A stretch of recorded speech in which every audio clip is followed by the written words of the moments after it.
Hey everybody, welcome back to BK's Bullets. Today we're talking Wonder Woman Earth 1 Volume 2.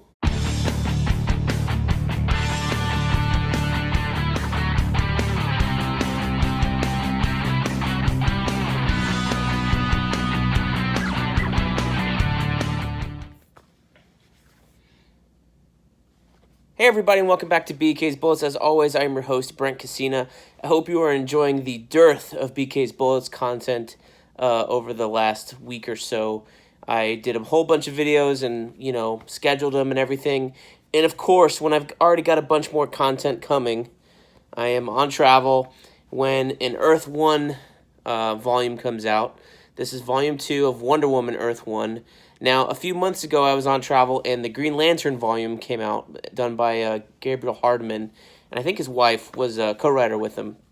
So, this one is Wonder Woman Earth 1, Volume 2, written by none other than Grant Morrison, art by Yannick Paquette, and colors, I think that's colors, by Nathan Fairbairn. Yes, letters by Todd Klein. I'm here on the splash page with the title page and all that. I just got finished reading this. I was going to wait to do a video, but I just finished reading this, and this is a fantastic graphic novel. It got me so hyped for the next one, and we're going to have to wait like more than a year probably for it. I remember reading the first Wonder Woman Earth 1 volume called Wonder Woman Earth 1 Volume 1. I wish they gave these names like titles, that would make it so much easier to talk about these Earth 1 books, because you have to say Earth 1, it's the title of the book, and then you have to say the volume, and then because you have one number in the title as Earth 1, and then Volume 1, Volume 2, Volume 3, it becomes a little confusing. But anyway, this one just came out today. I definitely recommend you pick it up. It is $25 US, $33.99 Canadian, and I think it's well worth the price. I pick up most of the Earth 1 books. I really like the hardcover format. It's got a nice smooth cover up here, and then the other top here, the banner that runs down the side on the covers is nice and textured, so that when you're holding the book in your hands, it's not slipping or anything. And I like the hardcover that's got a picture on it. No, not a slipcase, no book jacket, no dust jacket. I'm fine with that. I hate those things. They're a pain in the butt because you just got to take them off to read them, and then they get in the way, and then if you choose to use it as like a bookmark, then it deforms it. I kind of don't like those a whole lot. But so anyway, let's talk about Wonder Woman Earth 1 and Grant Morrison. So Grant Morrison is a longtime writer of comic books. He's written for DC, he's written for Marvel. He's written, I think, mostly for DC over the last 25 years or so, and came to, being famous with his Animal Man run. He wrote Doom Patrol. He wrote The Invisibles, which is like his creation for Vertigo, and really entered, I think, the spotlight when he wrote Batman Arkham Asylum, and then he went on to do some Marvel stuff with, he wrote JLA with Howard Porter in the 90s. That's a great run, a great book.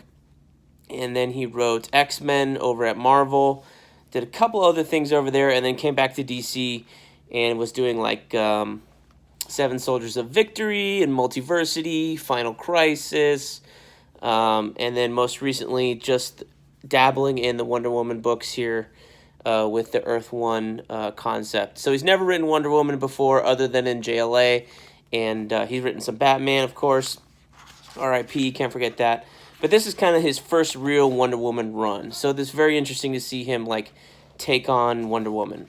He's got a Green Lantern book coming out in a couple months with Liam Sharp, and that's really the first time he's written Green Lantern outside of the JLA run he did 20 years or so ago in the 90s. But this Earth 1 book, the first volume, I remember reading and kind of going, what did I just read? I have not reread it since then, so I remember it kind of being a little bit confusing. But this Volume 2 is the best paced thing by Grant Morrison I've read in a long time. If you read Final Crisis, you know how that was. It's kind of like, I'm trying to get this lamp not right behind my head here and stay comfortable and hold this phone. But this made sense, and I love when a Grant Morrison book makes sense, because sometimes they don't, at least for me on the first read.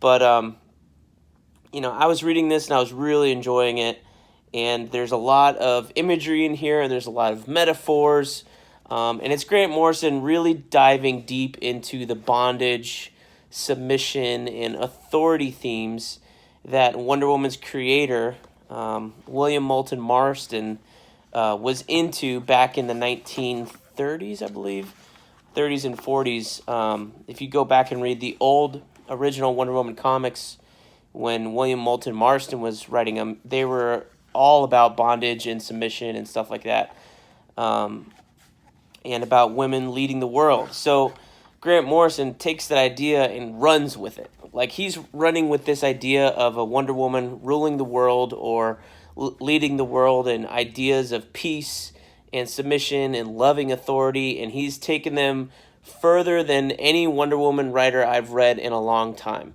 Now, I read the most recent Greg Rucka stuff with Rebirth, and he really didn't delve too much into the submission stuff. I've read Gail Simone's run, which was really good, but she really was more like a superhero beat-em-up book. And I think that's what Wonder Woman's kind of been for a long, long time, is just another superhero beat-em-up book. But with this one, it's less that, and it's more about the exploration of the ideas that Wonder Woman was created around. Her main weapon is a lasso, is a rope to bind you up and tie you up for a reason. And Grant Morrison does it really, really well. There's a lot of cool imagery and stuff in here. I love the way the panels are. Here's a spread of Wonder Woman talking to Etta Candy, and you can just see the panels are not static. They're not squares. They're not rectangles. They're vibrant. They're moving. They're full of energy, and they are what they need to be. Here's a great spread with Wonder Woman doing stuff around the world. Get this set up here. Sorry for the shitty camera. And it's just got these inset panels with Wonder Woman, her in costume doing something while she's talking to an audience interspersed with it. The art by Yannick Paquette is amazing and incredible, and he's a fantastic artist. And actually, this is one of the funny ones I liked. I can't believe I opened right up to this. I was going to point this out later. That's Wonder Woman in the press room with, let's see if I can get it to focus. Can you see him? Sean Spicer. Putting the lasso of truth around Sean Spicer. I thought that was pretty funny. Shout out to Sean Spicer, you tool. Anyway, yeah, this book just really does it. It does things for Wonder Woman that I think really needed to be done. A few years ago, Wonder Woman got a new costume. She got some pants, and it was a really big deal among the comic community. I thought it looked fine. And I mean, it was pants and a halter top and a black leather bomber jacket. And it looked fine. It looked totally fine and serviceable. There was even a Wonder Woman pilot shot where they gave their version of Wonder Woman pants. And everybody didn't like that either. So now you have the Wonder Woman of the movies wearing like a skirt. She'll probably never wear pants. But the Wonder Woman of this book wears whatever she wants in the same theme. When Wonder Woman goes to an Arab country to save a bunch of Arab women who are being sold into slavery, Wonder Woman shows up in traditional Wonder Woman colors and garb, but she does it in a way that respects the traditions of that country. So she's blending in secret while at the same time standing out. Check out, I don't want to call this Muslim Wonder Woman because she doesn't have a religious affiliation, but it's Wonder Woman in a hijab and a robe looking fucking badass. And I'm sure there's Arabic writing on the panel borders here, and I don't know what it means, but I'm sure it means something like strength or wonder or power. I have no idea. I'm going to ask my Muslim friends if they can identify it. But I just thought that's so cool. So cool. And she rescues him. It's not like, that's her outfit for this entire sequence. She doesn't take it off and the regular Wonder Woman costume is underneath. That's her outfit for the entire sequence where she's rescuing this woman. She's wearing it the whole time. She wears whatever she wants. It doesn't matter. Here's another shot. And then later on, she is wearing the typical, like, look at this corner piece right here. You know, she's wearing a t-shirt and pants and her Wonder Woman shirt. And that's totally fine. There's no big deal. There's no reason for her to wear this silly outfit all the time. Now she does wear it later on in the book, looking great. But she shows up to a rally in D.C., like a women's march rally. She shows up in there wearing pants as well. And a great cape. Check out this awesome look for Wonder Woman. What's wrong with that? Wonder Woman can wear pants, y'all. It's fine. She looks great in them. Women can wear whatever they want. That's kind of, women can do whatever they want. That is the theme of this book. And it's a great theme. It really is a great theme because it's taken the original idea of Wonder Woman and pushing it further than it's ever been pushed before. Now, so who are the villains in this book? Well, the villains are the people who basically disagree with that idea that women can do whatever they want, that women should lead, that women should, have power and things like that. And it's your typical, like, white male government guys that are afraid that the Amazons are going to come and, invade America and, stuff like that. Here's a flashback to World War II where the Germans sent over Oberfräulein to Amazonia and have her attack. That's a flashback sequence. And then here's another shot of Wonder Woman giving a speech in college, wearing pantsuit, looking great. But anyway, Dr. Psycho is in here, and there's a great play on his old comic book name. He's actually this guy in the corner here. His name is spelled Zyko, like Zeiko, but his online handle is Dr. Psycho, like the way it is in the regular comic books. He's here. Maxwell Lord is pulling some strings way, way deep in the background. There's some things called Ares back here. That's not the god of war, technically.